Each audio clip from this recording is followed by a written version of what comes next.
the geographic South Pole, the sun remains below the horizon for 6 months of the year. Earth's tilt keeps the night unbroken, while a station rests on the high Antarctic ice. This is the Night Almanac, your home in the dark, with nothing to do and nowhere to be. Tonight you drift far out past the room, past the city, to where the world goes quiet, and home by morning. Sleep whenever you like.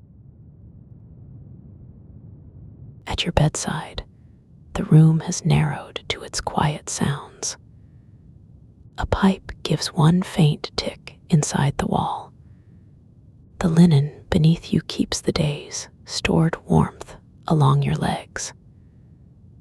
Outside, an ordinary night passes the window and continues south. Your window becomes one amber square among rooftops. Then the southern distance begins. Beyond the roofs, the night broadens over coastlines and open water. Your window recedes to a small amber point, then joins the lights along the curve. The globe turns below, blue-black and clouded, while the southward drift keeps to the darker half. Far ahead, the Antarctic rim gathers a thin blue-white edge. Amundsen Scott South Pole Station stands at 90 degrees south, the geographic South Pole. From high above, its position is a pale fleck within a continent of ice. The globe's curve begins to flatten as you draw closer. The interior opens below into a long field of darkness and snow. You drift down from the polar view. The Antarctic coast rises as a low blue-white line beneath layered cloud. Water gives way to snow. Then the curved continent becomes a level interior. The station remains too distant to separate from the horizon.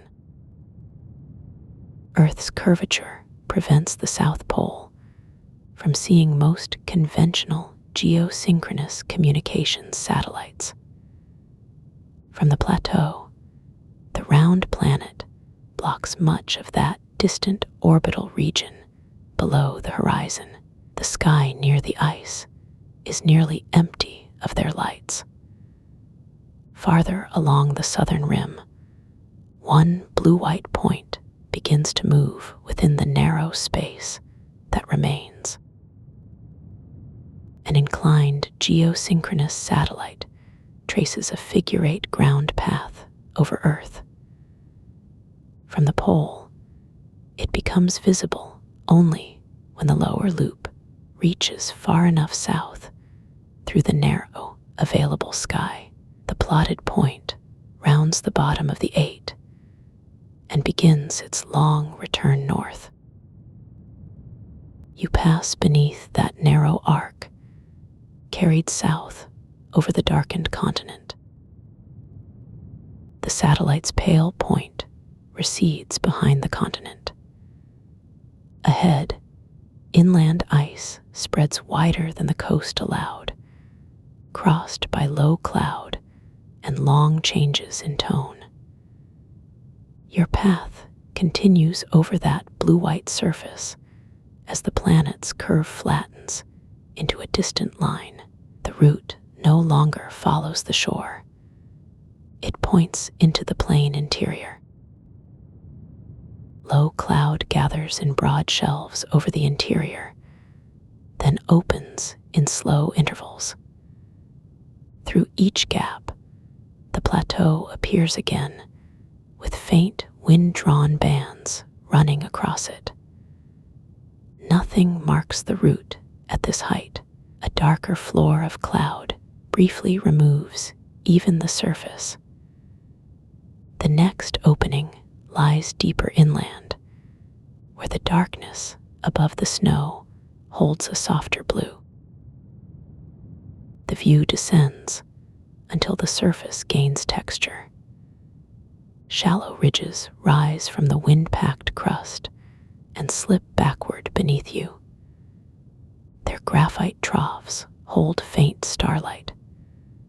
Far ahead, the plateau remains level enough that the station is still only a minute interruption on the horizon.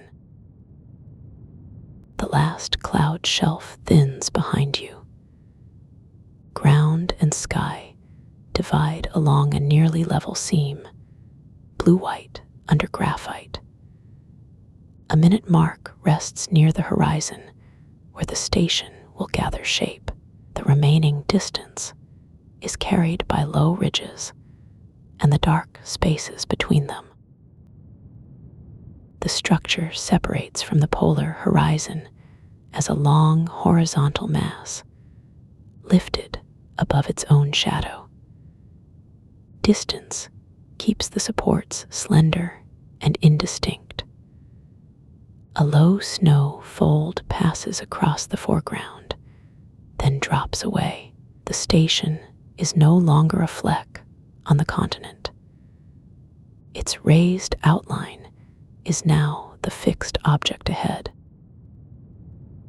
The station sits on the Antarctic ice sheet at an elevation of about 2,835 meters.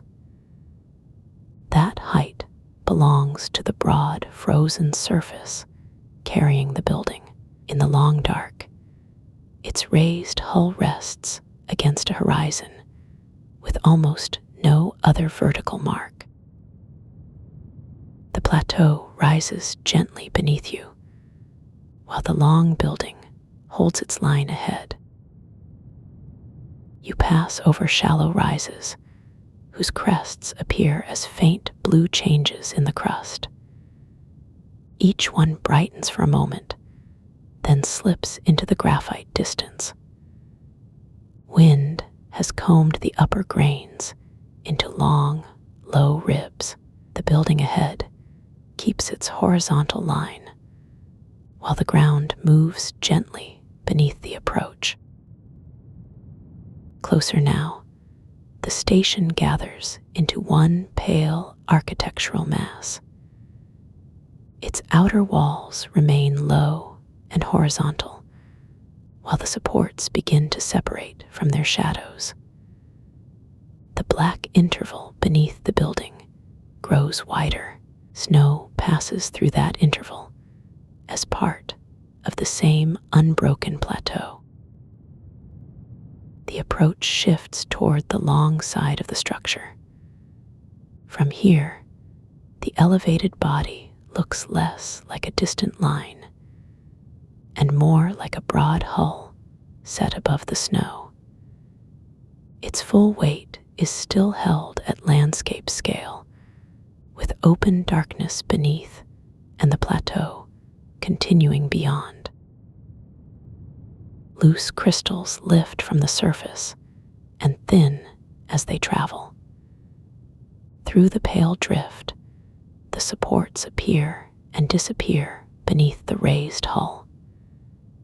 The moving grains stay close to the ground, leaving the building's upper edge clear against the graphite sky.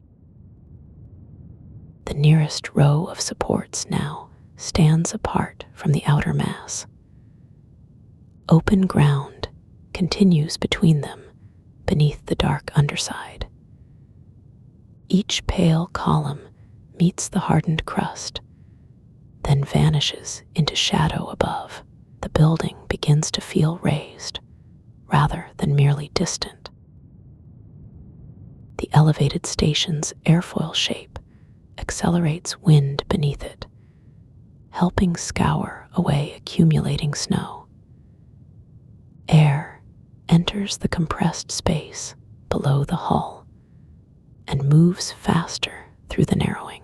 Loose buildup is carried beyond the supports, where the open plateau resumes under the dark sky. A low corridor of packed snow widens beside the long wall. You pass its outer edge, where the surface breaks into shallow graphite hollows. Farther on, the ground rises gently toward the station's farther quarter.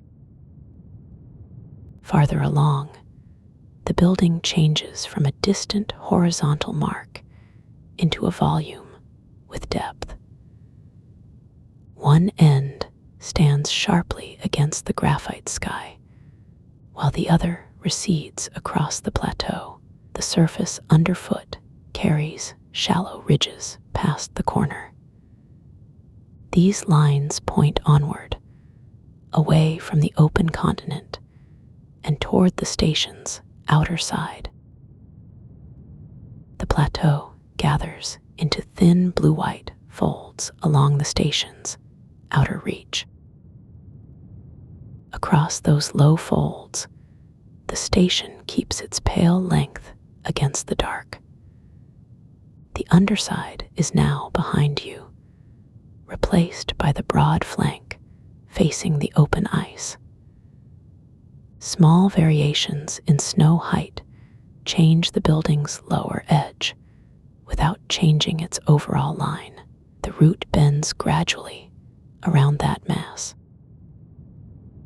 A broad bank of wind-packed snow lies apart from the station wall. Its crest runs parallel to the building for a while, then falls back into the plateau. The gap between wall and bank forms a wide passage of blue-white ground. You continue along it, with the station on one side and the dark continent opening on the other. The outer wall begins to shorten as the far corner comes into view. Beyond it, another face of the station angles inward, still raised over the ice and seen as one pale mass. The path carries you toward that change in direction. A deeper band of graphite shadow crosses the snow ahead, marking the next reach around the building. The shadow passes beneath you, and the corner falls behind. The newly revealed side angles away across a broad apron of snow. At this distance, its pale wall is one continuous plane above the ice. The dark horizon remains open beside it, leaving enough space for the route to swing around the outer mass. The station moves approximately 10 meters each year because the ice sheet beneath it moves. Its supports travel with the frozen ground, carrying the entire raised structure. Around them, wind-cut ridges extend into the blue-white distance without a fixed mark of passage. The route leaves the corner and crosses a field of shallow ridges. Each crest catches a narrow blue-white edge before fading into graphite. The station mass settles lower against the horizon as the approach widens. Then the next exterior face begins to draw near. The raised hull narrows in the distance, with open ice spreading past its end. Closer to the end, the scale of the structure changes. The outer face rises broad and plain above a dark band beneath the floor. From here, the near corner and far edge are separated by a long sweep of wall. You cross the blue-white foreground, while the pale mass continues toward a sheltered turn farther on. The path bends with the architecture instead of cutting across the open plateau. A sloping drift rises beside the pale wall and turns with it. The raised hull remains above the curve, while the sheltered ground ahead narrows toward the next outer face. The turn begins as a wide change in the line of the wall. A shorter face appears ahead, partly sheltered by the larger mass. The ice at its base lies flatter beneath the overhang. You continue toward that smaller plane as its upper edge grows clearer against the dark sky. The present elevated station was dedicated in 2008. The date rests with the broad pale form now filling more of the polar dark. Its long faces meet the night above an unbroken field of ice. The whole raised mass has the scale of architecture rather than a point on the horizon. You continue beside it, close enough for the separate planes to hold their shape. Past the corner, the open sheet widens again. One exterior wall recedes at your side, while the sloping bank falls behind. Ahead, the route crosses a broad interval of hard blue shadow and wind-smoothed snow. The station now occupies one edge of the world instead of its center, leaving the Antarctic horizon open and level beyond it. The supports come into view beneath the pale mass. From here, they are vertical strokes holding a long graphite shadow above the ice. Open intervals between them reveal the plateau continuing on the other side. You pass the line without moving closer to any single column. The architecture remains whole, suspended over the snow, while the route carries you toward the end of the shadow band. Where the shadow ends, two outer planes meet at a shallow angle. The larger wall continues behind you. A lower section turns across the ice ahead, its roofline stepping down against the darkness. Snow has gathered into a soft ridge near the joint. You follow the clear strip beside it as the wide exterior begins to narrow around the approach. The plateau opens briefly through a gap between the raised structure and the curving drift. Its dark horizon extends beyond the building, then narrows as the route turns along the last exterior angle. The pale wall fills more of the distance ahead, with open sky remaining above its low roofline. The entrance appears after the final bend as one lit shape set into the pale exterior. Its cool light reaches only a small patch of snow beneath the recess. The rest of the raised structure continues above and beyond it, larger than the opening it contains. You cross toward that single plane, while the long flank and the open plateau recede together behind the corner. Only a flat strip of ice remains between the outer night and the sheltered threshold. At the threshold, the scale of the plateau falls away. The closed exterior door fills the sheltered plain, while the raised mass continues overhead into darkness. Snow lies beyond the recess, smooth where the long approach ends. You have reached the small boundary held inside that immense pale form. The polar night remains outside, spread across the ice, and the next motion carries you inward.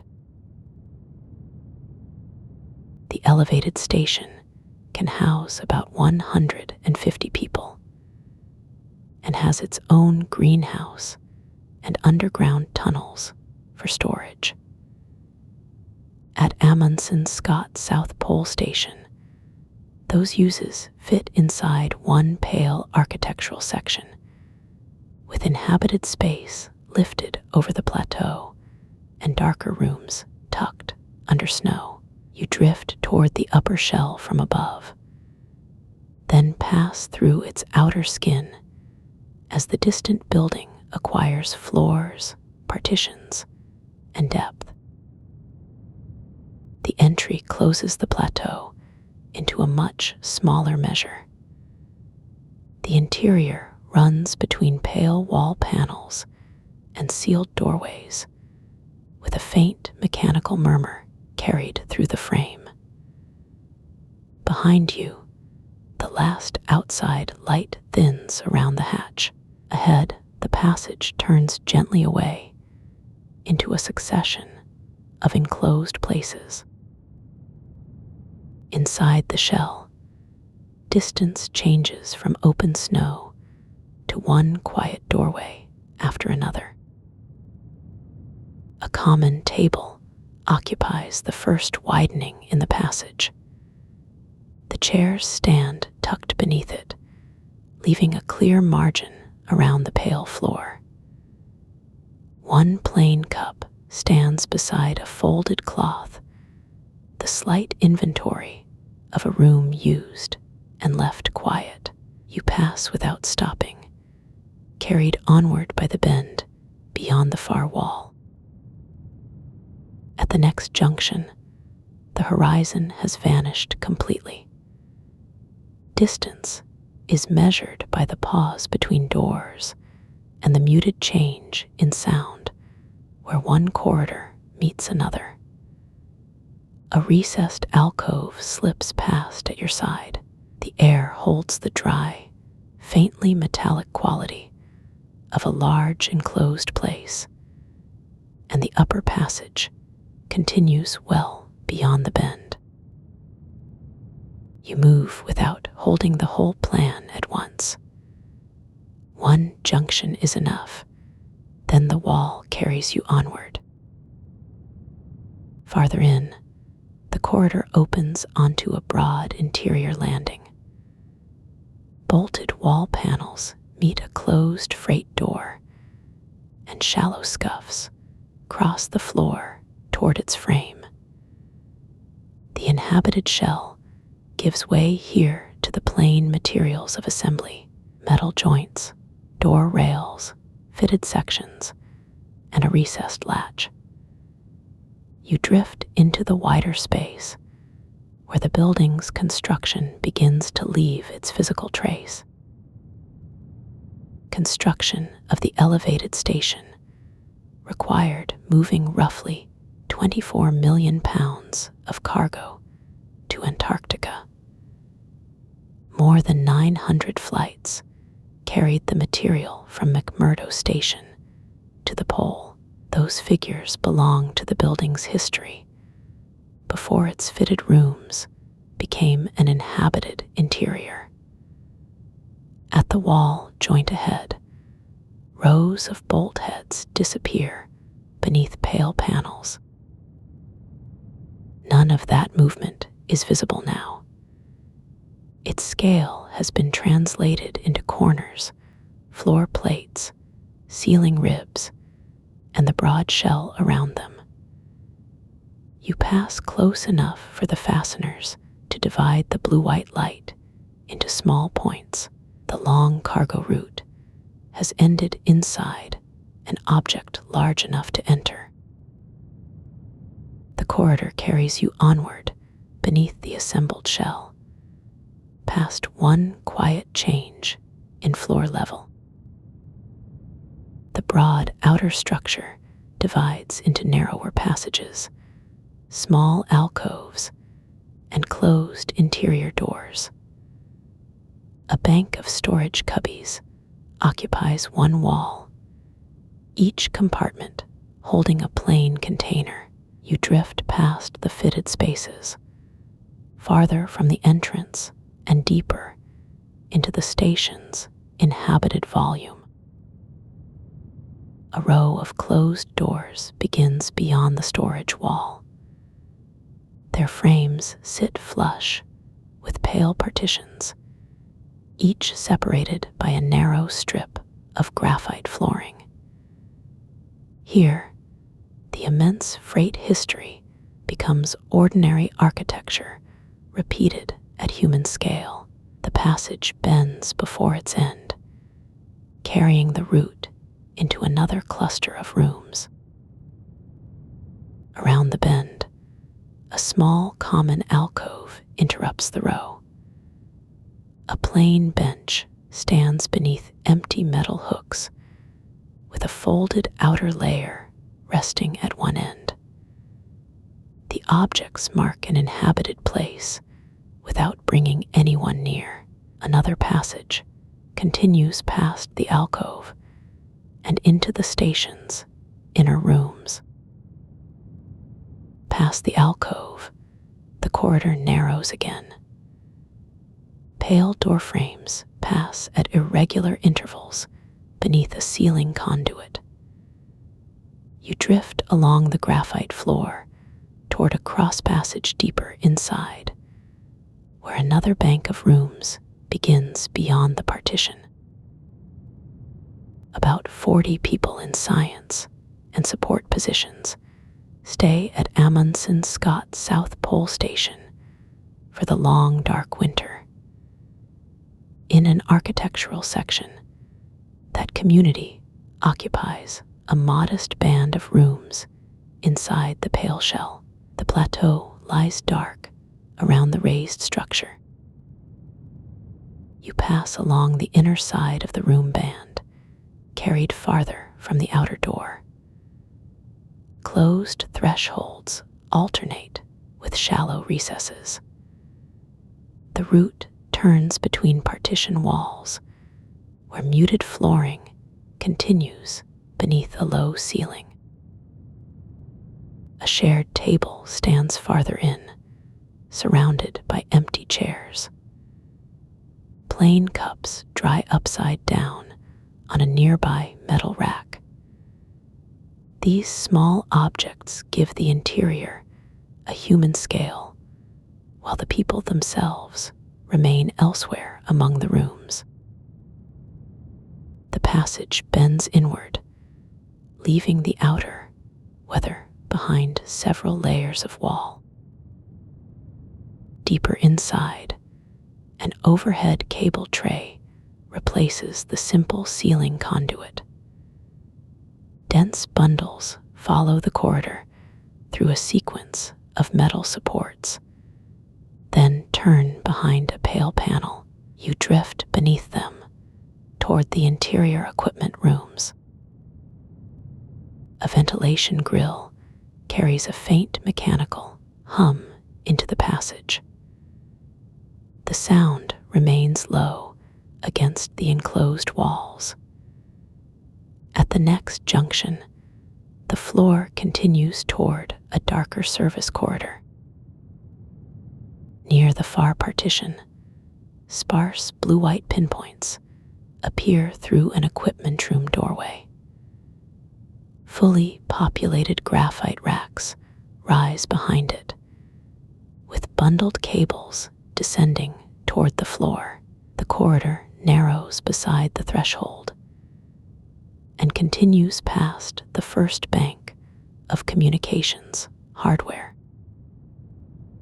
United States Antarctic Program, planning for 2025 to 2026, estimated a South Pole winter population of 45 people. The figure belongs to that dated forecast, not to the building's maximum capacity. Along the inner corridor, closed pale doors divide the long wall into shallow recesses. Farther inside, the broad inhabited shell gives way to a tighter equipment zone. Metal collars gather cable bundles where they pass through the deck. The route slips beside them, leaving the common rooms behind and carrying you toward the communication spaces. A blue-white strip crosses the brushed metal threshold where the inner corridor bends. Inside the bend, cabinet sides replace doors and tables. Their pale surfaces are broken by ventilation slots and small fasteners. You drift through the narrow aisle at walking height, while dense cable trays occupy the dim space above, turning the room from living quarters into a place of signals. Airflow passes through the equipment room, softened by partitions and the close enclosure of the aisle. It reaches the floor as a muted vibration, then fades beneath a bank of closed cabinet panels. Beyond the closed panels, sparse status pinpoints return in a deeper bay. Some remain steady, while others brighten and dim across the cabinet faces. Their changes are small and local beneath the larger darkness of the room, while the aisle continues toward hardware set apart from the nearer rack line. At the far end, a thick cable trunk descends beside a graphite cabinet with an unmarked face. The route narrows again around its base. Past that turn, another communications bay opens in blue-white shadow, with a recessed metal module set along the inner wall. You pass the recessed module and move deeper through the communications bay. A perforated floor panel gives way to solid metal decking at the narrowest part of the aisle. Dense cable bundles turn downward through sealed collars, carrying the route beneath the hardware rather than beside it. The Iridium multi-channel system activates automatically when the station's main broadband satellites are unavailable. The change occurs within the communications equipment. A compact relay chassis rests among darker cabinet faces, with small blue-white indicators set into the metal. Beyond that chassis, the bay opens around a freestanding cable frame. Dense bundles rise from the deck and divide beneath the ceiling, each held in a shallow metal guide. You drift through the gap at its side, farther from the inhabited corridors, and closer to the enclosed service routes. The equipment room recedes, leaving a few blue-white points beyond the closing turn. A wider service passage begins after the bend. Vented access doors alternate with plain wall panels. A narrow conduit bridge crosses overhead beneath the ceiling lights. The route continues past the communication spaces toward another enclosed section of the structure. An interior window interrupts one wall with a dark sheet of glass. Beyond it, fully populated equipment frames stand at right angles to the passage, their status lights reduced to scattered points. The corridor carries you past the pane before the deeper bay comes fully into view. Above the window, thick graphite lines leave a ceiling junction and disappear through a sealed wall sleeve. Their path continues beyond the partition, while the passage turns beneath them. Ahead, a brushed metal threshold opens toward another enclosed equipment room. A 2023 snapshot from the U.S. National Science Foundation reported broadband availability for about 10 hours a day. The room beyond the threshold narrows to an aisle between fully populated graphite cabinets. Blue-white points sit low among the vents, while the closed metal faces hold the rest of the room in shadow. The threshold recedes, and the cabinet lights thin to a few quiet points behind you. Bundled lines gather above the next corridor section, crossing from one sealed room to another. You drift beneath their shallow arc as the floor changes from perforated metal to a solid deck. The change is small underfoot, a muted boundary between one enclosed volume and the next. A bank of pale access panels occupies the next wall section. Sealed collars receive the cables above, and narrow vents run near the floor. You remain inside the raised shell, moving across a sequence of enclosed spaces instead of approaching the exterior. The next opening lies at the end of the wall, under a small field of blue-white light. Beyond that opening, the corridor broadens around a freestanding graphite equipment cabinet. Dense cables rise from its top and vanish into ceiling guides.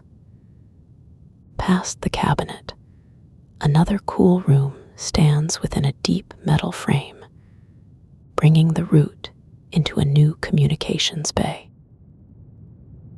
The United States Antarctic Program describes the main South Pole satellite systems as providing roughly 12 hours of broadband connectivity each day. A sealed panel catches blue-white pinpoints from nearby equipment. Your path turns away from the freestanding cabinet and follows the bay toward a dark glazed partition. Beyond the partition, the equipment appears as scattered reflections rather than separate cabinets. Narrow metal frames divide the dark glass. A shallow passage opens beside it, carrying you away from the communications bay. The ceiling lowers here, and the broad floor becomes a quieter strip of fitted panels. The passage bends between pale wall sections and a run of graphite floor plates. Small ceiling lamps mark each change in direction. Nothing outside is visible from here. The inhabited shell has become an interior route, folded through metal and shadow. A sealed door holds the communications lights behind you, beneath one pale ceiling lamp. Past the door, a recessed junction gathers several enclosed passages. One remains level, while another enters a taller frame set deeper into the wall. Dense conduits cross above the junction and disappear through fitted collars. You move toward the taller opening, where the ceiling begins to rise.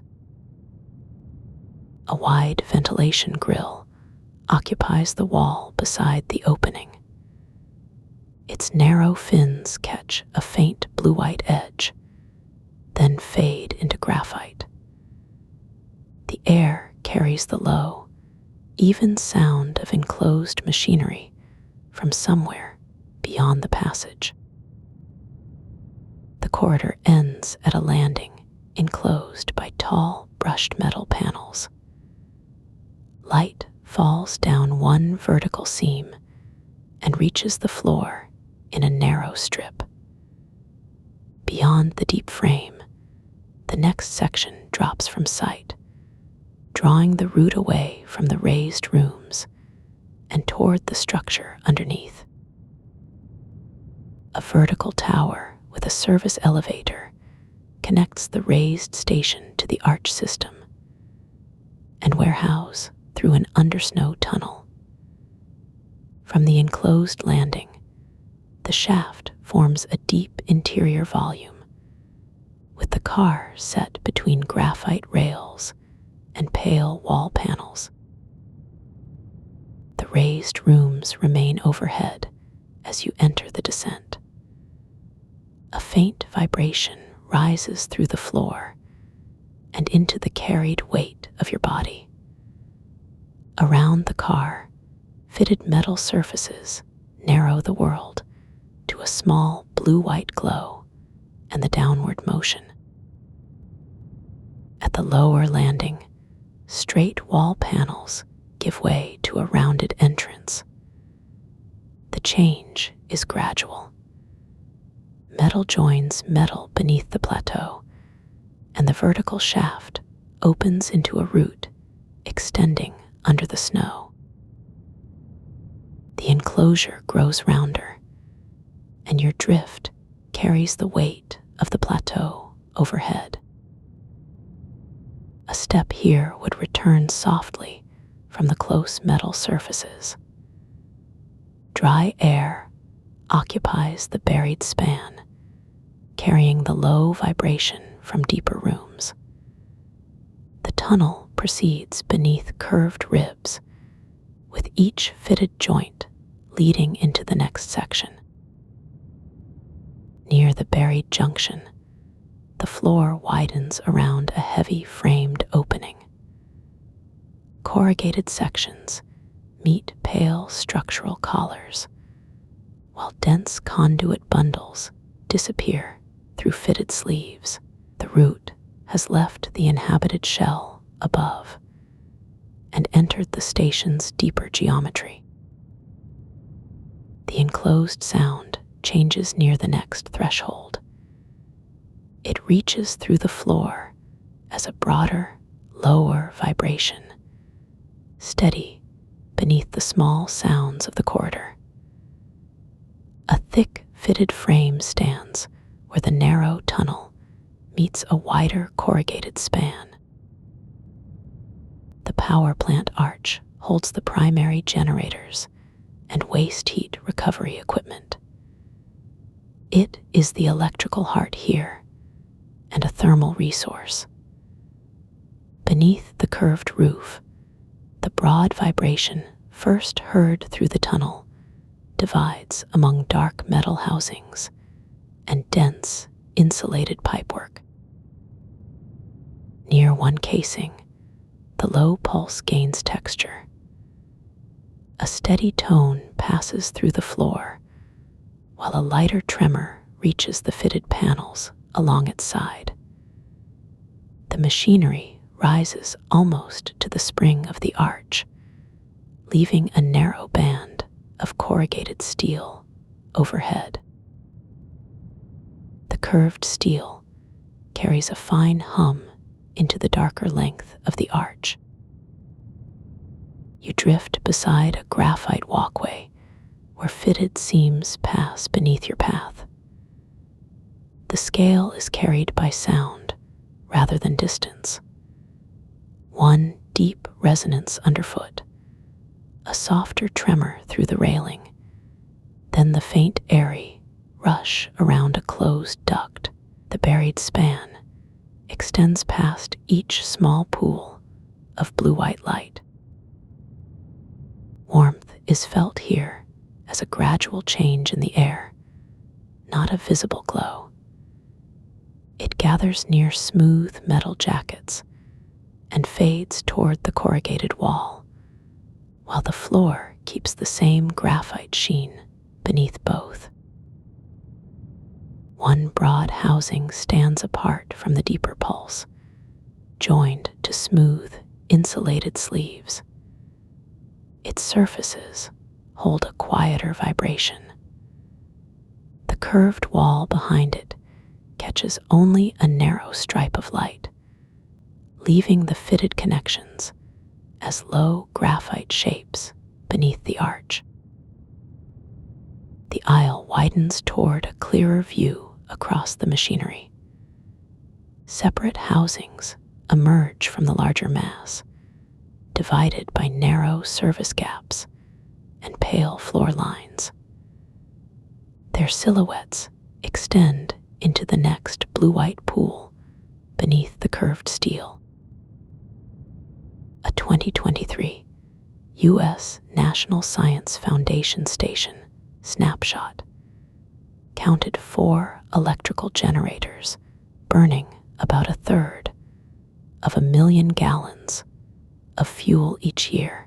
Joined metal couplings gather at a compact manifold beside the housings, set low beneath the corrugated vault, where pale utility lamps catch their edges. The mechanical aisle narrows, where removable floor plates meet a recessed pipe chase. You pass over the fitted seams and into a lower band of shadow near the arch wall. The larger forms stay back in the vault as the floor panels approach a smaller junction.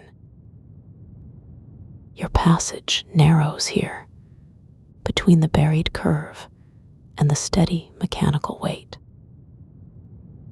At the next junction, insulated sleeves gather through separate brushed metal collars. The fittings sit at different heights, leaving a narrow gap beneath the upper run.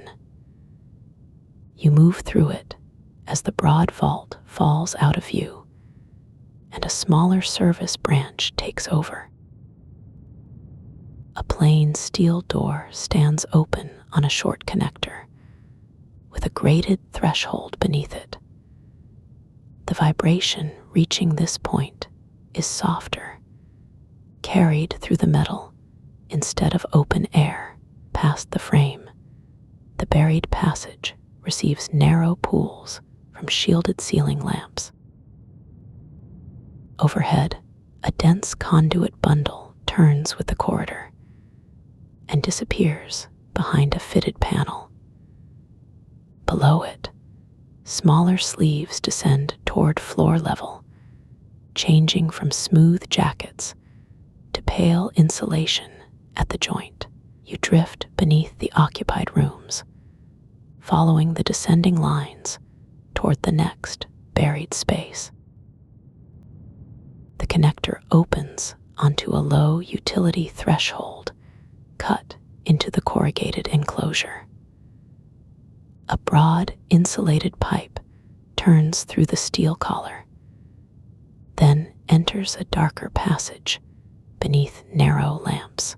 Its pale jacket catches one strip of light before the bend carries it deeper under the snow. A portable glycol-heated snow melter provides the backup water path at Amundsen Scott South Pole Station, staged outside the power plant arch. Its metal shell stands low against the snow, with a dark coil resting beside it. The broad arch is already behind you. From here, the route leaves the machinery of recovered heat and takes up the narrower shape of water. An insulated water line leaves the outer service area and angles into the buried structure. You drift beside it, following a pale cylinder through graphite brackets and wind-packed snow. The building above has thinned to a distant mass. Down here, its support systems continue as fittings, sleeves, and lengths of pipe disappearing into the ice. The pipe turns downward, and the pale surface closes quietly above you. Below the surface, The root narrows to the width of a coupling. Frost gathers where the metal passes through a support, leaving the center dark and smooth. The line continues beyond that small joint without widening into a room. It carries you farther beneath the station, where distance is marked by another bracket, another bend, and then a deeper shade of blue. A dark sleeve receives the next section of pipe. Around it, compressed snow shows thin layers, laid one above another, and cut cleanly by the opening. The water road passes through the center. Its scale is modest now, no wider than the fittings that hold it, while the ice around it extends beyond the reach of the utility light. You move with the line into a buried pipe bay. Several insulated runs cross at different heights, each held away from the ice by graphite supports. Their curves are broad enough to continue through the confined space without a sharp corner. A few blue-white utility lamps pick out the nearest surfaces, then leave the remaining pipes to fade into the darker passage ahead. Farther in, the narrow line approaches a larger vertical opening. A dark cylindrical collar breaks the pale floor, and one pipe bends toward its rim. The surrounding ice falls away beneath the fitting. Your route has reached the edge of a deeper source, where the station's water path changes scale again. Fresh water at Amundsen Scott South Pole Station is supplied by a Rodriguez well paired with a water treatment system. Beneath the collar, the well continues as a dark vertical volume in the ice. The treatment equipment gathers the root into a smaller field of metal housings and insulated connections. One scale is deep and cylindrical. The next fits inside the buried rooms above it. The insulated line climbs from the opening, crosses a pale wall, and leaves the shaft below. You drift upward beside the pipe until the space widens around the treatment equipment. Short connections gather among compact metal housings. The immense depth of the source has narrowed to a route through steel. Frost lies along the nearest seams, where the chilled air reaches the fittings. The treatment area gives way to a low crossing cut through packed ice. One insulated run enters the opening and bends from sight, while the larger equipment remains behind. The square threshold is just wide enough for the pipe and its dark outer sleeve. Past it, the route turns beneath another layer of snow. On the far side, the line runs level through a narrow service space. Other insulated runs pass above and below it, separated by graphite brackets. The water source is no longer visible from here. You move deeper with one broad bend, then another, while the space around the pipes divides into small bays of steel and ice. A thick sleeve closes around the line at the next wall. Dark insulation fills the remaining gap. Beyond the sleeve, another buried bay opens around a compact junction of pipes. The nearest run curves downward before continuing under a bank of fittings. A slight interior murmur carries through the steel and fades into the surrounding ice.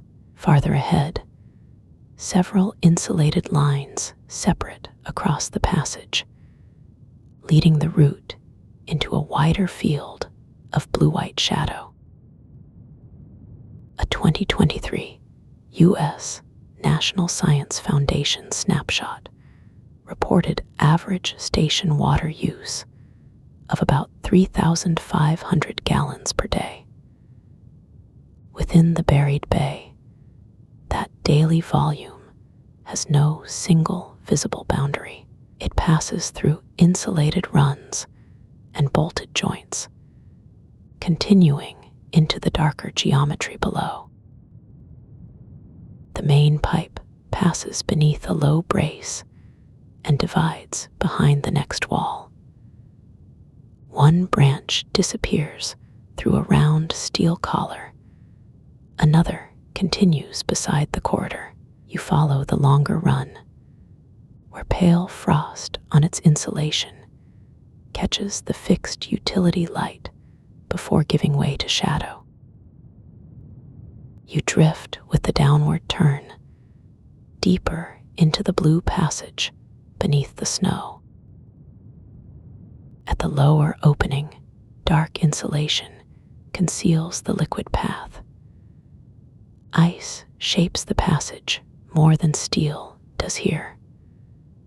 Old tool marks soften along the upper corners, and the floor takes on faint blue depth where the light thins. A single service line occupies one side of the squared corridor. Where the walls widen, the pipe rises from waist height and crosses overhead. Its underside carries a narrow ridge of frost. Beyond it, separate lengths enter shallow recesses, each disappearing before the blue-white ceiling bends away above them. The descent is gradual, gathered through offsets and short level stretches. The inhabited shell now feels remote above these buried lines. You remain lightly carried beside graphite wrapping and brushed metal clamps, following the service path toward a deeper opening in the ice. Ahead, the insulated run approaches a circular opening cut into the ice. The pipe straightens near the rim, then disappears below it. Frost traces the upper collar, while the center falls through deep blue into black. The next reach begins at this vertical mouth, with the water road continuing downward. Below the collar, the shaft wall drops beyond the passage light. Blue layers fade down its cylindrical side, then lose their color. You drift beside that depth for a moment, carried from the horizontal pipe toward the quiet measure of the well. When a Rodriguez well grows too deep, at about 500 feet to the water surface, it is decommissioned, and the station's supply moves to a new well. At service level, a pale rim of frost circles the shaft, while its lower reach remains unseen. The vertical dark recedes behind one bend, leaving a frost-lined circle at the passage edge. The route levels beside an insulated branch that leaves the main line. It crosses a squared bay on graphite brackets. Shallow tool marks remain on the blue wall, while the pipe continues toward a place already shaped by earlier water. A short throat of worked blue wall leads away from the active opening. Pipe supports remain low along one side, their brushed metal softened by frost, while a deeper recess opens ahead. A dark cylindrical cavity occupies the next buried bay. Its upper curve emerges from blue-white walls, then falls beyond the reach of the service light. You pass along its outer margin, where old metal fittings gather a thin, pale crust. Along the far side of the bay, a graphite service pipe approaches the older shaft. It follows the wall through a frost-edged recess, carrying the route toward the cavity's next function. The current sewer outfall repurposes a decommissioned Rodriguez well, giving the old water cavity a second function. A graphite pipe crosses the frost-edged rim before the shaft falls through layered blue ice. At the rim, a curved coupling carries the line from the cylindrical bay into a low opening. You move with that turn, following the pipe as round walls recede and a squared cut forms ahead. Pale ice gathers along the corners beneath a narrow service lamp. The former shaft is behind you now, reduced to a dark circle at the bend. Graphite brackets carry the pipe through a shallow recess cut into the wall. Frost gathers where metal meets ice, leaving the center of each support dark. The line stays near the surface here, while the passage stretches toward a broader opening. A broad rectangular cut takes the line deeper beneath the station. The ceiling lowers into a flat plane, then rises again as the passage widens. You drift through blue-white surfaces with no horizon and no glimpse of the structure above. Couplings and brackets provide the only intervals before the next pool of service light. Near that light, the pipe passes through a collar wrapped in dark insulation. The thickened joint makes a graphite interval along the metal, its outer surface edged with pale frost.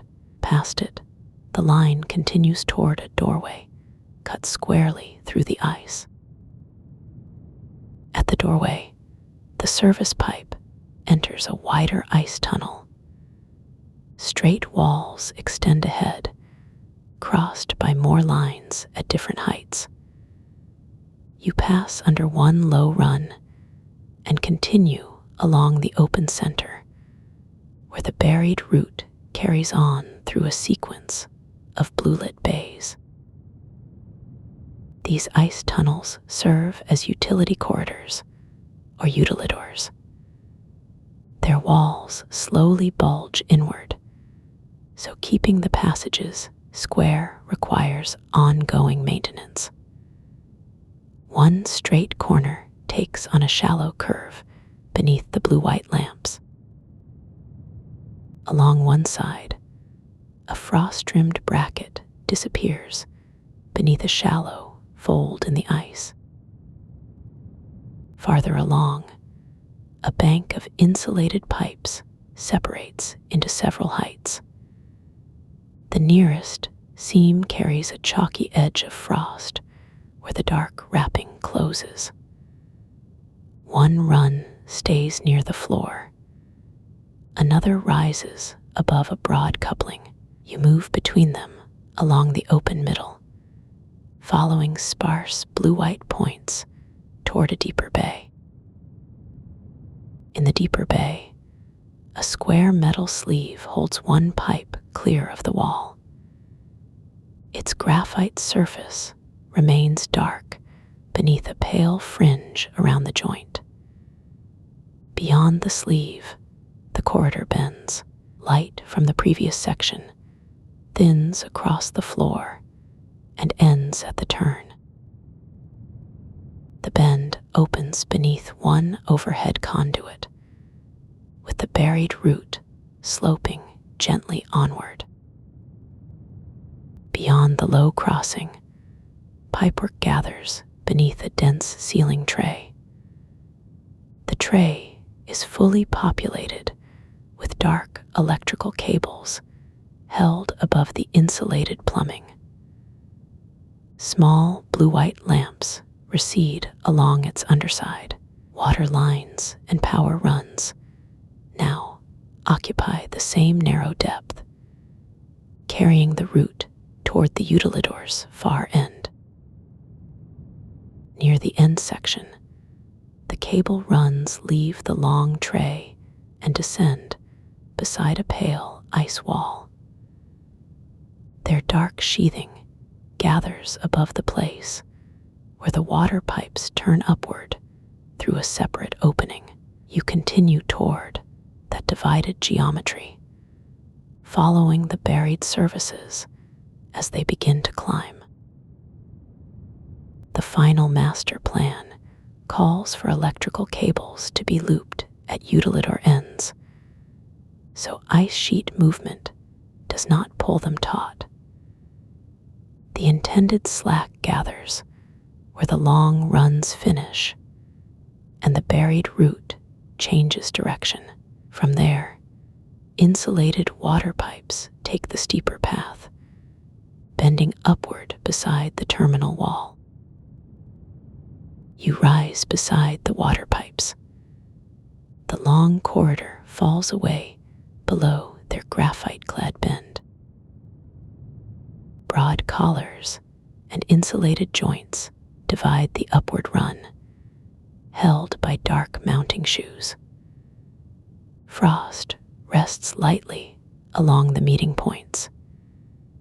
Each fitting occupies less space than the corridor behind, while the root turns from long horizontal distance toward a compact service opening. One graphite elbow crosses a frost-edged metal sill, carrying the buried service upward. Past the sill, the enclosure loses the deep blue cast of the tunnel. Insulated services pass through a narrow graphite recess where pale light gathers on their rounded jackets.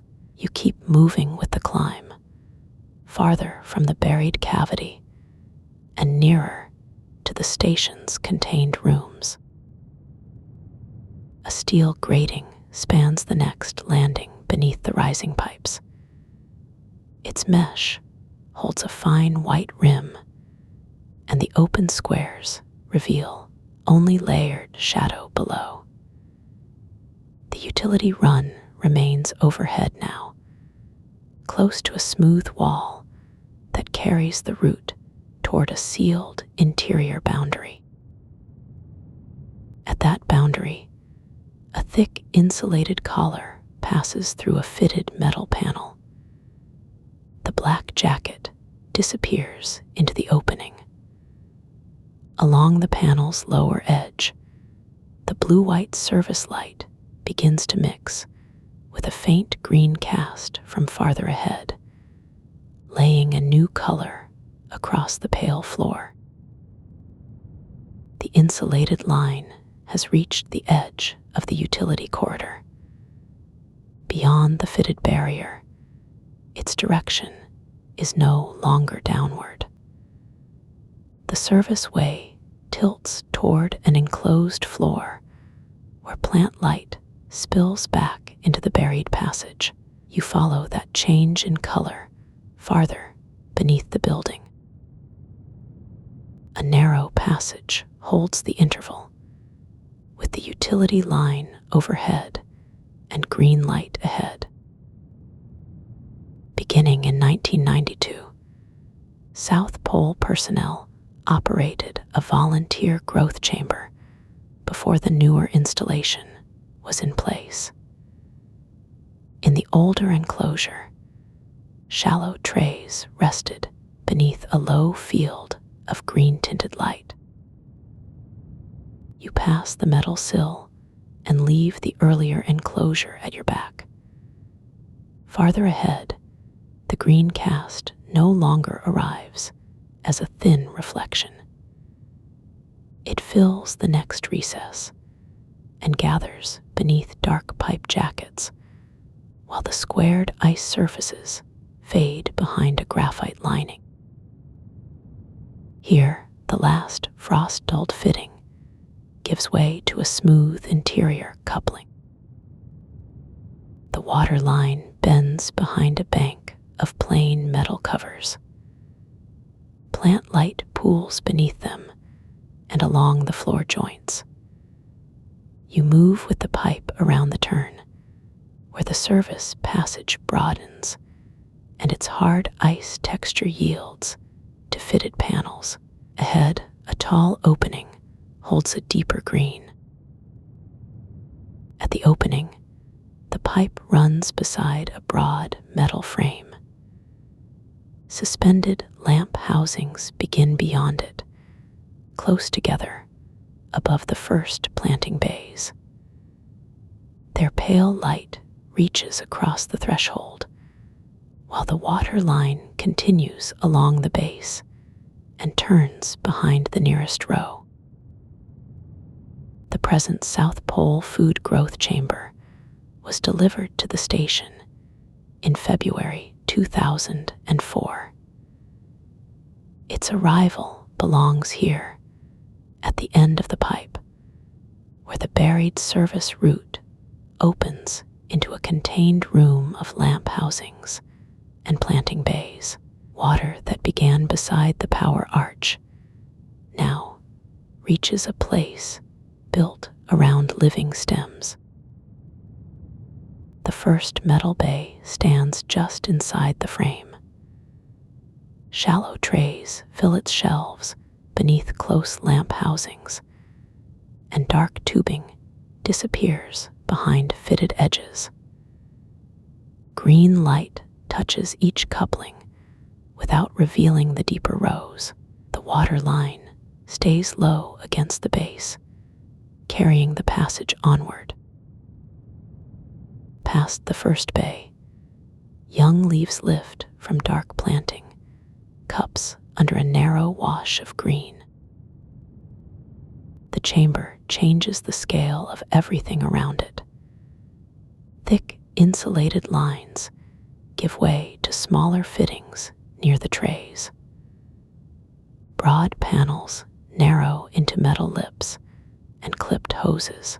You drift between these details without returning to the corridor, following the softened light farther among the growing surfaces. Along one side, brushed metal channels run beneath the planting bays. Condensation gathers at a coupling and holds there, a clear bead beside the pale frost of the outer passage.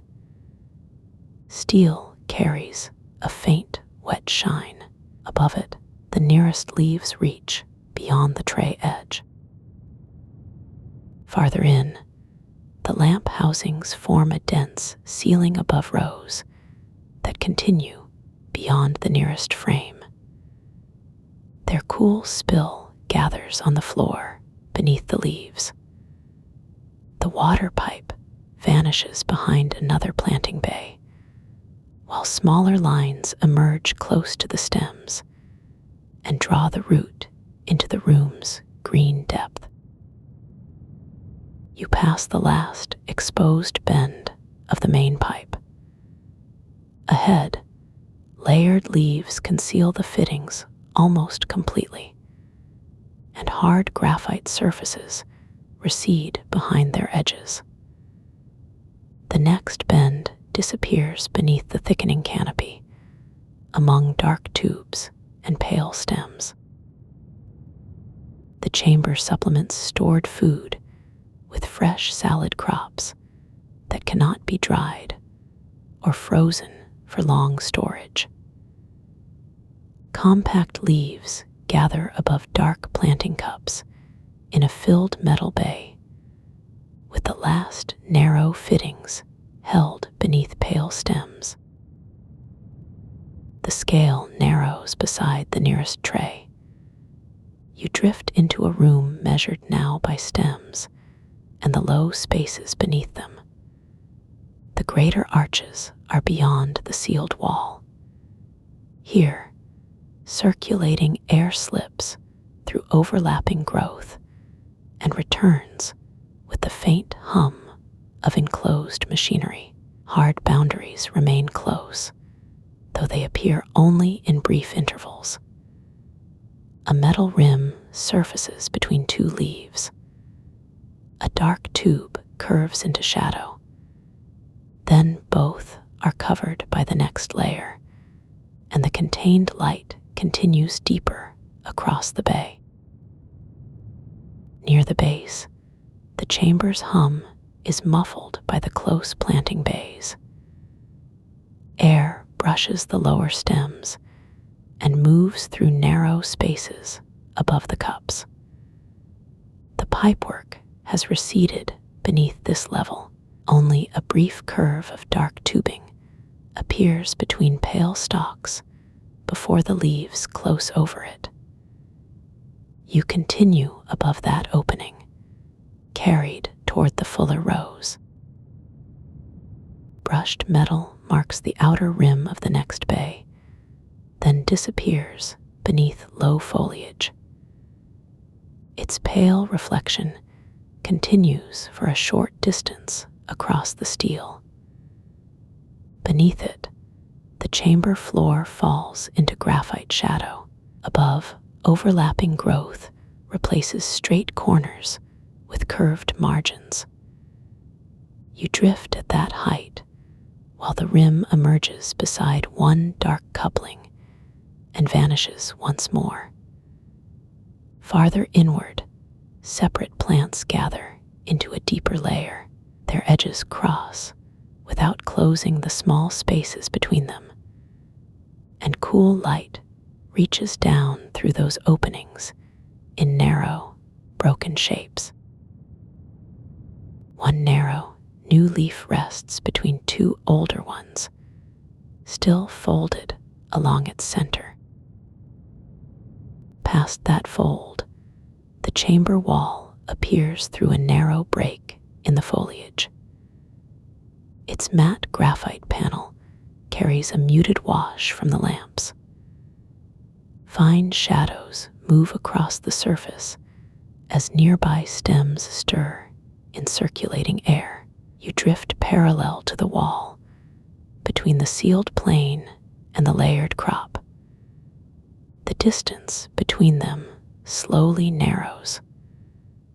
One leaf tip reaches into the gap, then another occupies the space beyond it. Soon the panel is present only in fragments between soft edges. The contained light remains overhead, while the plants make a lower ceiling of their own. At the far end, even the broad wall disappears behind the next row. Lower down, the aisle receives the lamp glow in broken green shapes. The darker surface runs beneath planting bays that nearly meet above it. Your drift stays close to the floor for a moment. The sound is a small enclosed hum, even and distant. Ahead, a thin brightness marks the next opening between rows.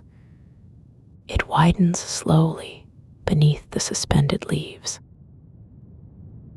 A small stainless support bracket appears where the next bay meets its frame. It holds a few cool highlights between broad shadows. One leaf crosses its upper edge, while another hangs beyond the fastener. The hardware remains fixed inside a changing border of stems. You pass close to its dull surface and rise along the side of the bay. From there, the separate layers spread outward. Lower leaves lie nearly flat. Newer growth gathers higher, folding into the lamp glow. The metal piece drops below, first half concealed and then gone.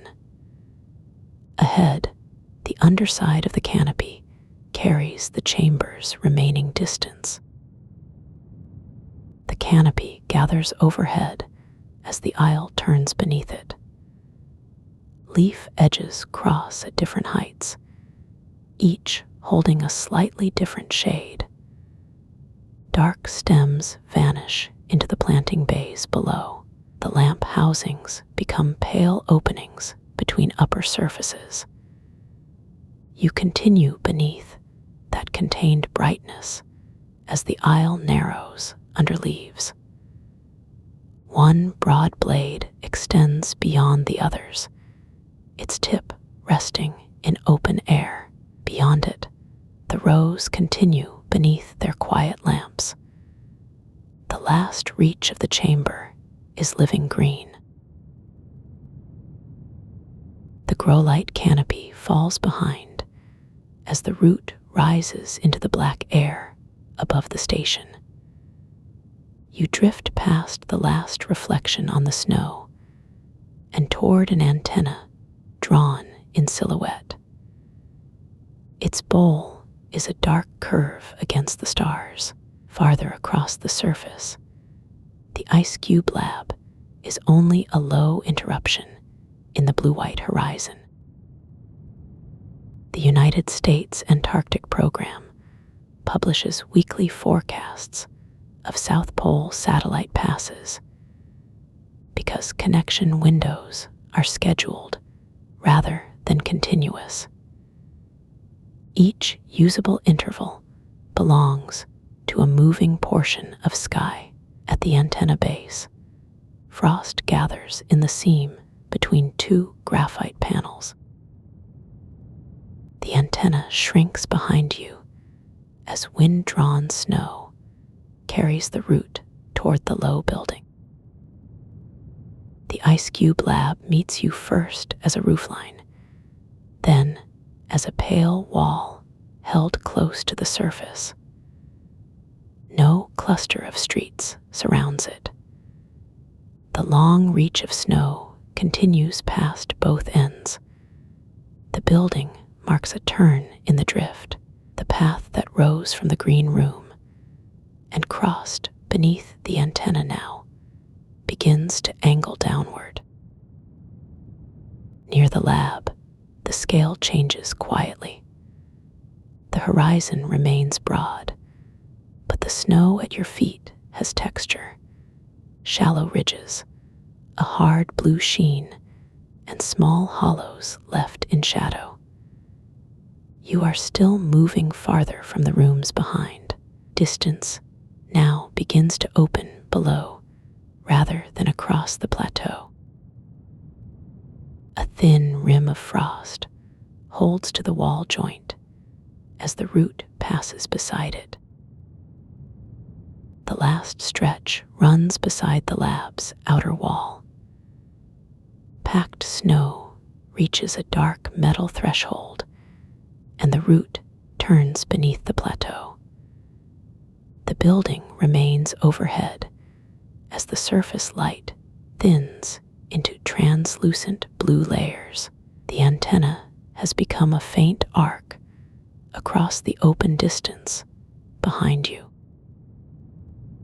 Beneath the threshold, the descent remains close to the surface. The low building presses a narrow shadow over packed snow, while the last exterior glow slips through a seam behind you. You drift under the wall line and into the quieter interior, where the observatory first appears as sealed graphite housings beneath a ceiling of metal. 2 ice cube winter rovers remain at the South Pole for the full year. Their part in the detector system is to maintain the data acquisition computers and collect detector data. A fully populated rack carries that roll in stacked graphite trays, with sparse, cool pinpoints among dense connections. The Ice Cube Neutrino Observatory carries a long reach beneath a very small roof. Close to the floor, the computer room ends at a sealed boundary.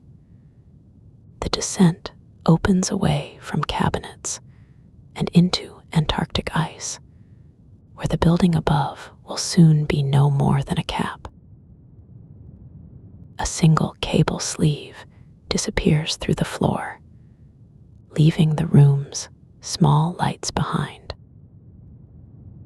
Outside the computer space, the plateau spreads again at a different scale. One low housing stands on snow that has lost the building's shadow. Its position offers the first surface hint of a much larger arrangement below. You pass beside it while the dark horizon recedes, turning from the low structure toward the open field.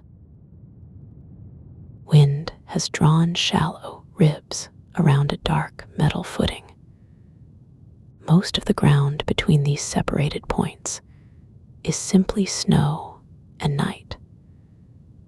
The pattern leads farther across the plateau, while its deeper geometry remains hidden beneath the level surface.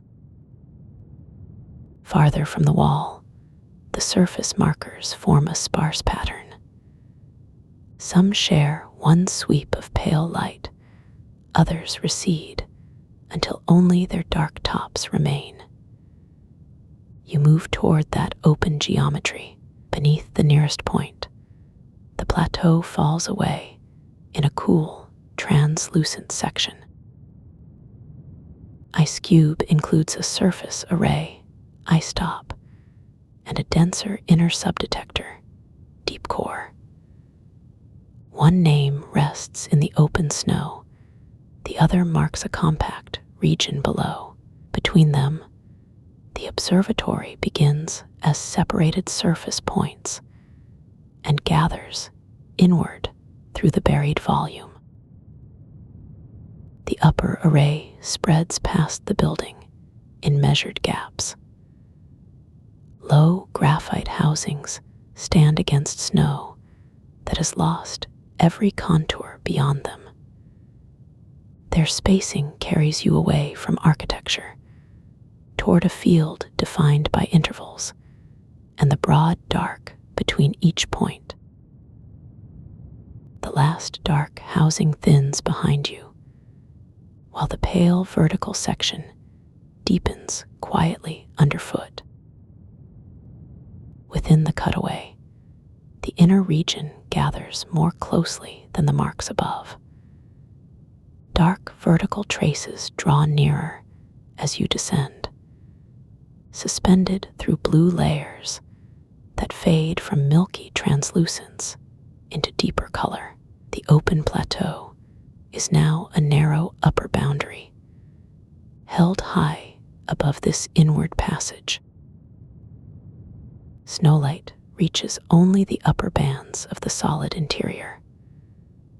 Lower down, cobalt carries no horizon, only subtle changes in depth and clarity. You pass beside one dark line, then another, while the wider geometry continues beyond the visible section.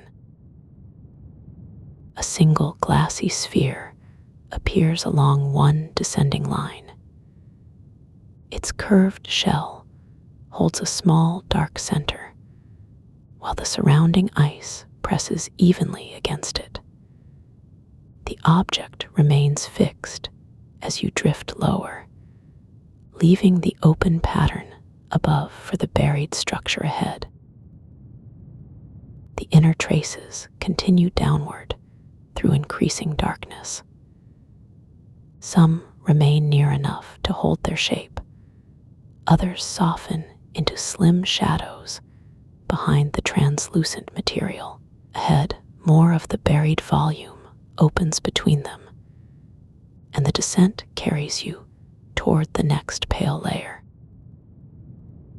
IceCube is a cubic kilometer particle detector, and Antarctic ice itself is its detection medium.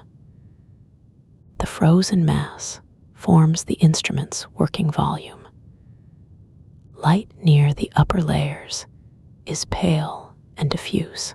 Deeper down, the ice takes on a denser blue, with the sparse geometry shrinking overhead. You drift beneath the last suggestion of open air. The boundary above becomes a thin gray-blue plane, while the frozen interior broadens in every direction and slender traces continue below. Along one side of the descent, a milky band passes through clearer material. It softens the thin lines behind it, then releases them into indigo again. The surrounding depth extends well past what the nearest traces can show. Between one slender mark and the next, long frozen reaches hold only diffuse light. A faint blue seam crosses the frozen wall, then fades before the next descending line arrives. Lower still, the bright upper boundary has disappeared into distance. The descent is carried by changes in color rather than any visible floor. Broad, translucent planes overlap, each one dulling the faint lines behind it. You remain among them, moving slowly through blue layers that continue beneath the nearest details. One descending trace remains clear until a clouded patch passes across it. Its width stays slight against the surrounding ice. The line continues into a clearer layer, where isolated dark points begin to resolve below, still too distant to join into one shape. The points ahead grow into glassy spheres with dark centers, each spaced apart within clear layers. Some appear sharp against a transparent band, others remain softened behind violet haze. You pass the nearest sphere without stopping. Farther down, more emerge along separate traces, opening the next reach of the buried instrument. IceCube's buried array contains 5160 light-sensing digital optical modules. The small glassy spheres now have a single name and a measured place in the detector. One near the foreground holds a dark center inside its clear shell. The others recede through shadowed layers until their round forms narrow to pinpoints. The nearest sphere slips above, while a scattered field of smaller points continues beneath you. Clear bands open around a loose cluster. Several spheres stand at different distances, separated by long intervals of cobalt. Their dark centers fade as you move lower. Behind them, another group appears only as pale circles within the deeper layers. A broad, clouded band crosses the descent. Module shapes disappear within its milky thickness, leaving muted points on either side. You pass through the pale layer, and the deeper field returns gradually, first as glints, and then as small dark circles. One sphere appears beside a narrow graphite trace. Its curved shell catches a faint cyan edge before the haze closes around it. Lower down, separated points gather loosely around other descending lines. The apparatus is distributed through the solid medium, rather than gathered as a machine in one room. Indigo deepens around the next cluster. The spheres become sparse glints, spaced across wide, transparent reaches. Below the last clear cluster, several graphite traces stand apart in the ice. Their edges sharpen as the haze thins, and isolated spheres appear at different levels beside them. The nearest line continues beyond the visible layer. You descend with it toward a darker reach, where the separate traces begin to reveal their larger arrangement. The digital optical modules hang on vertical strings, frozen into 86 boreholes, arrayed across a cubic kilometer from about 1,450 to 2,450 meters deep. Their upper and lower limits are separated by a span comparable to a tall city skyline. You pass among those lines, where each glass housing occupies only a small part of the surrounding blue. One string draws nearer during the descent. Its spheres emerge one by one, remain level for a moment, then rise behind you. The line keeps falling into dimmer layers. Nothing marks a floor beneath it yet. Only the next glass housing gathers a narrow cyan rim before the depth takes it past. The upper field dims behind you, leaving one blue-white point ahead. Pale bands cross the descent at wide intervals. Some carry a cloudy cast, others open into clearer blue. The vertical trace passes through each change without bending. A sphere enters the milky layer and loses its sharp edge, while the next remains a small dark curve below. Neighboring strings return at an angle, separated by long reaches of ice. Their points do not form a wall. They stand at different distances, some bright enough to show their rounded glass, and others reduced to pinpricks.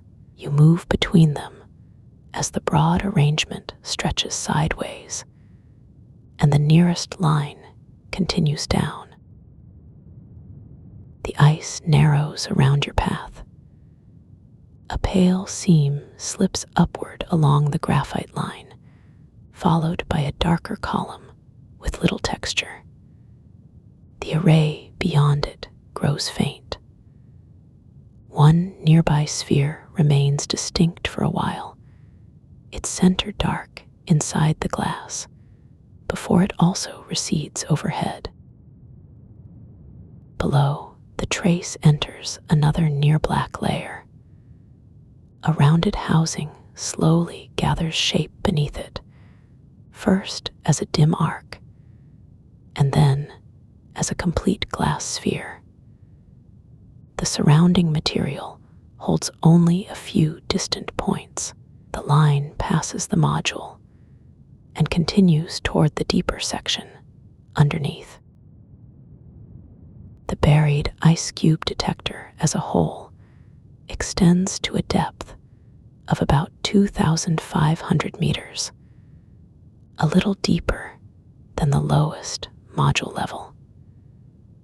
The final interval is a narrow continuation beneath the great instrumented volume. Above it, the vertical geometry recedes through translucent bands that shift from clear cobalt to near black. You continue beside a slender graphite line as the nearest sphere recedes overhead. The lower reach offers fewer shapes to carry downward. A pale band crosses the path and thins into indigo, leaving the line suspended in a broad field of frozen depth. The great array is mostly above you here. Its separate strings have drawn together with distance until they resemble a dim cluster suspended under the plateau. Small, cool white points remain scattered among them. Beneath that cluster, the buried wall continues uninterrupted, dense enough to hold the trace of the descent without revealing its end. A single pale seam passes, and the darker depth receives it without a ripple. From this lowest perspective, the detector's vertical reach becomes a ceiling of fine lines. The spheres diminish toward pinpoints between them. Their spacing no longer carries the scale by itself. The immense frozen volume does that, extending sideways beyond the cluster and upward through every layer already crossed. The path approaches the lower instrumented region again without leaving the depth. One dark curve separates from the cobalt and gathers into a glassy housing. Its graphite support disappears upward among distant lines, while the rest of the array fades into a loose constellation behind it. The whole descent has narrowed to one object sealed inside the lower volume. The sphere grows distinct ahead. A dim sensor rests behind its clear shell, enclosed by dark, translucent layers on every side. The route draws nearer to that fixed module and the quiet electronics within it.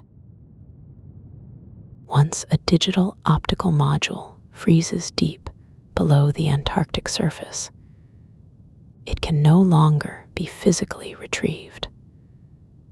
Electronic faults must be troubleshot remotely, and its software updated the same way.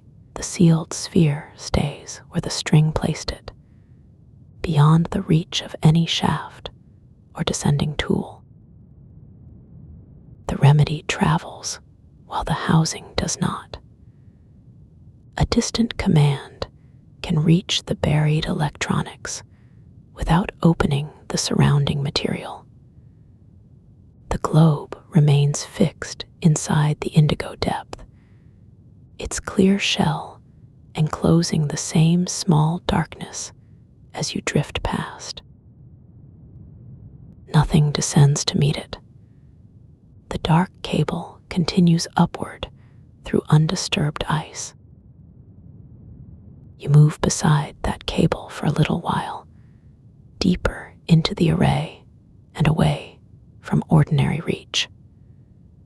Blue planes pass slowly around the line. Other strings appear at a distance, each descending through the immense frozen volume before dissolving into darker ice. At this scale, a sphere is separated from its neighbor by more ice than the housing can suggest. The frozen geometry opens in every direction. Some points remain sharp and pale, others become dim glass beads, with slender graphite lines hanging through the depth. The descent broadens into an interior without walls. Fixed lines cross the depth, interrupted by occasional glass. You pass between them while the upper array thins into scattered blue-white points. A faint blue trace appears ahead between the modules, scattered across several depths. It fades against the dark ice, Glassy housings stand around the empty path, and the route continues directly into that field of blue-white points. The scattered glow opens into a narrow lane between two detector strings. One glass sphere carries a brief blue reflection along its rim. The next hangs deeper in shadow. You continue through the interval, following the trace where it crosses from open ice toward glass. The ice around the line holds long bands of darkness. Small differences in depth separate one glimmer from another, so the path never forms a solid ribbon. It occupies isolated places, then leaves broad reaches untouched while the buried geometry continues below. Here the light is slight, and the depth around it remains immense. One narrow strand runs across the field at an angle, interrupted wherever the ice darkens. It passes near a glass housing, then continues beyond the vertical line holding that sphere. No cable follows its direction. The detector structure remains upright, while the blue mark takes its own course through the buried space. IceCube detects a neutrino indirectly when a charged secondary particle emits Cherenkov photons in the ice. That glow is the blue trace now crossing the array. The neutrino is inferred from what follows its passage, while the brief light reaches glassy modules set at different depths. Each IceCube light signal is digitized and time-stamped, so computers can reconstruct a particle's passage through the array. Arrivals at different modules can be placed within one recorded event. The brief illumination has already vanished from the ice when that passage takes shape in data. A darker band passes across the depth, dividing the cobalt below from the sapphire above. The instrumented volume opens wider around you. A vertical string stands nearby, while others recede until their modules are smaller than beads.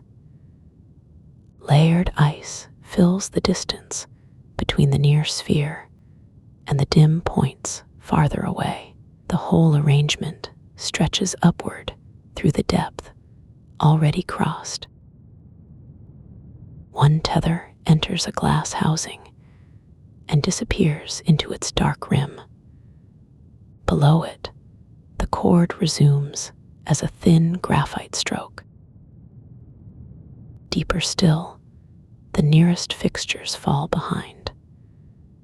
The next points are widely separated and faint, suspended in indigo without a horizon. You continue toward the lowest visible glimmer, while the vertical lines narrow around it, and the lower reach ahead gathers into a darker plane. At the South Pole, sunrise arrives around the September equinox instead of beginning an ordinary daily cycle. From the deepest blue ice, the first change is only a thinning overhead. The darkness above the detector gives way to a low, pale horizon, while the buried blue remains far below. The horizon gathers light along the wind-smoothed snow. It spreads across shallow ridges and old drifts, touching each rise before the wider plateau brightens. Blue shadow lies in the shallow snow hollow as you rise toward the open surface. Amundsen Scott South Pole Station returns as a scatter of small lamps against the whitening sky. You drift toward those points without choosing a road. From this height, the plateau has no near edge, only the pale building and a few softened shapes interrupt the snow.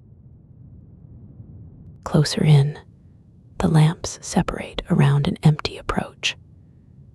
Frost dulls the outer surfaces, and the pale wall receives the new light. What seemed small against the plateau now has doors, windows, and sheltered corners, each passing beneath you in thought.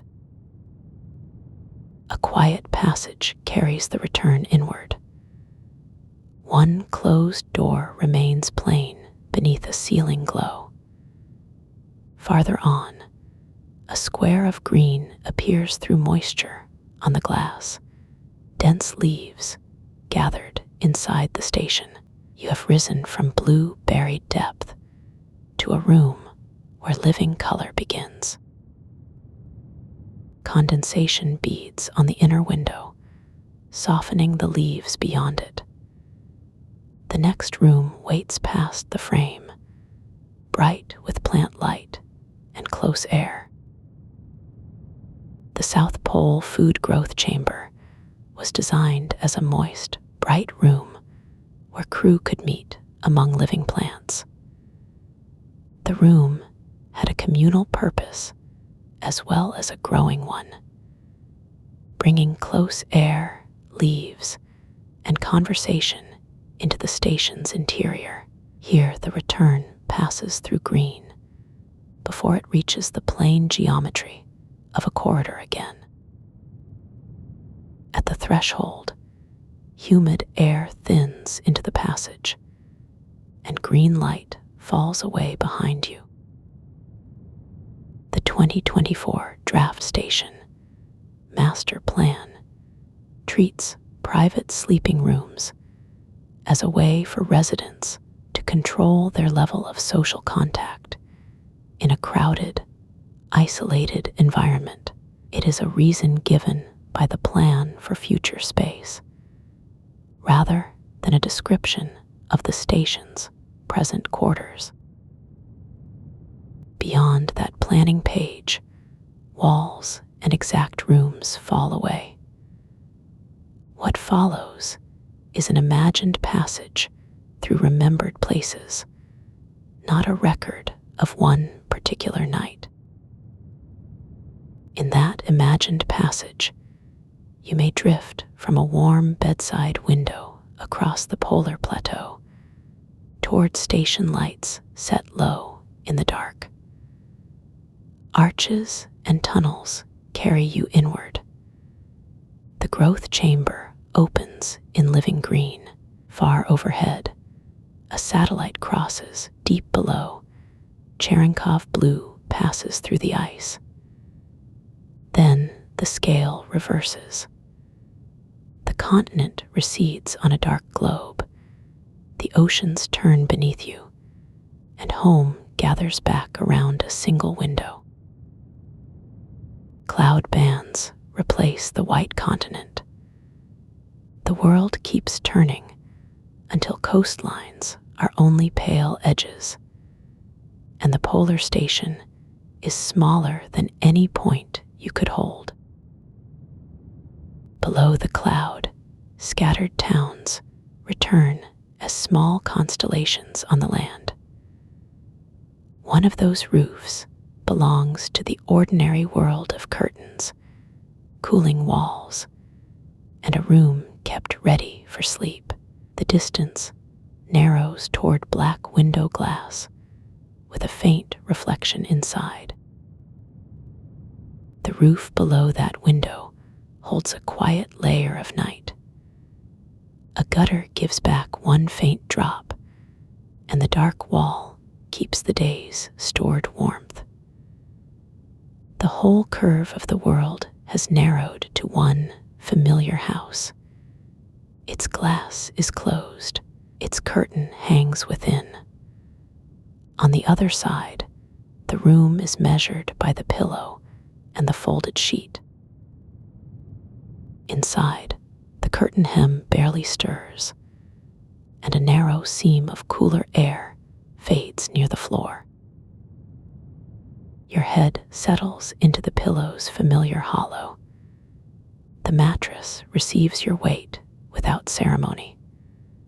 One fold of sheet lies cool beneath an ankle, then warms. Motion leaves the body in small stages. The sense of height goes first. The last wide distance loses its edge after that. What remains is the plain boundary of the bed, held by linen, and the quiet wall beside it. Your breathing finds the room's usual depth, unmeasured and close. A glass of water stands within reach, catching a thin amber line along its rim. Its surface has gone still. Somewhere deeper in the house, a pipe settles with a soft knock. The sound crosses one wall and fades before another can answer. Home has the scale of a bedside surface and a closed door, with a short darkness between them. The water keeps its faint curve of light after the sound is gone. Above the bed, the ceiling holds a dim wash from the window. A curtain shadow moves once and thins away. The far horizon has become ordinary night beyond the glass, broad enough to continue on its own. There is room for distant weather and unlit miles beyond the roof. Here, the ceiling stays low and familiar. The blanket keeps an even weight across you, gathering warmth beneath the linen. The pillow holds its shape around your cheek. The latch rests closed in the dark. Beyond it, the world turns through distances that have no place in this warm room. The bed carries the body's small weight beneath quiet fabric. The last trace of wakefulness loosens at the edges. You have come all the way home. Nothing more is needed from you tonight.